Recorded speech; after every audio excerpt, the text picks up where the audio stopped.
क्योंकि ब्रजवासियों की एक ठसक होती है हाँ कि ठाकुर हमारे घर को है। तो कह रहा हूँ, देखो हमारे ऊपर तो सबसे बड़े ब्रजवासी की और ब्रजवासन की छत्र छाया है। हम पर ईश्वर की इतनी कृपा है। मैं आपको एक छोटी सी घटना बताता हूँ, जब आपने पूछ लिया है तो आप हैरान हो जाओगे सुन के। सर्दियों में, इसी सर्दियों में 17 जनवरी के आसपास, भाई मैं, राजेश और सुदर्शन, हमारा प्रोग्राम बना बरसाना जाने का।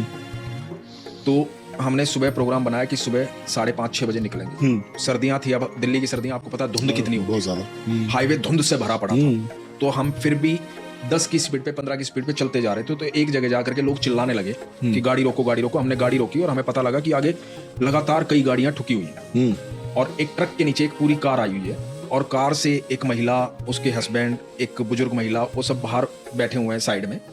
अब हम थोड़ा सा ये हो गए, विचलित हो गए कि यार इतनी गाड़ियां ठुकी हुई हैं, जाना सेफ नहीं है, क्योंकि गाड़ी 10 से 15 स्पीड से ऊपर जा ही नहीं रही। तो हमें लगा कि अब यहाँ इंतजार करते हैं, पर कितना इंतजार करेंगे, और हमें पहुंचना है बरसाना अटारी पर, वापस भी सेम ही डे वापस हमें सोनीपत आना है। तो और बरसाना में इंतजार हो रहा है, गोस्वामी जी इंतजार कर रहे हैं। तो हमने फिर से कोशिश की कि थोड़ा चलते हैं, धीरे धीरे चलते हैं। हम फिर गाड़ी उठा करके फिर चलना शुरू किया। आगे देखा कि लाइन से फिर गाड़ियां ठुकी हुई हैं। हमने फिर थोड़ा सा घबरा करके गाड़ी फिर साइड में खड़ी कर दी। तो हमने कहा कि यार थोड़ी चाय पी लेते हैं बैठ करके अपना आराम से, और फिर चल पड़ेंगे। सर्दी बहुत ज्यादा थी। तो हम बैठ गए। बैठने के बाद है ना, अब मन में भाव ये आया कि यार ये हो क्या रहा है, समझ में नहीं आ रहा। तो मैंने कहा देखो यार, राधा रानी को मिलना है, हमें राधा रानी से मिलना है, हमारी व्यवस्था राधा रानी ही करेंगी, चिंता मत करो।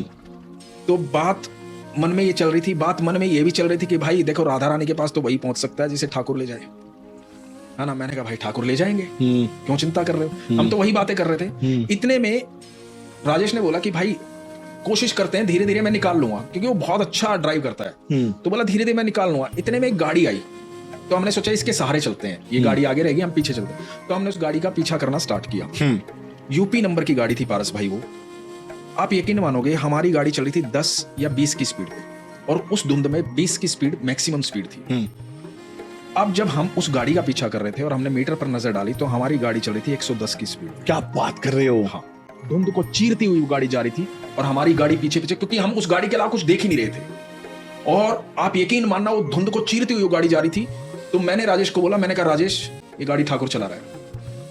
मैंने कहा ये गाड़ी ठाकुर चला रहा है भाई, और ठाकुर को छोड़ना नहीं। तो राजेश ने बोला कि भाई ठाकुर को नहीं छोड़ेंगे हम। और यकीन मानना पारस भाई, जहां तक धुंध थी ना, वो गाड़ी वहां तक रही। उसके बाद जैसे ही आसमान साफ हुआ, मतलब रास्ता साफ हुआ, गाड़ी गायब हो गई। हमें एग्जैक्ट वहां पहुंचाया। उसके बाद हम पहुंचे, एंटर किया नंदगांव से। नंदगांव जाके हमने गाड़ी रुकी, हम गाड़ी से उतरे। उतर के हमने वहां पर दंडवत प्रणाम किया नंदगांव को कि हमारे ठाकुर खेले हैं यहाँ पे।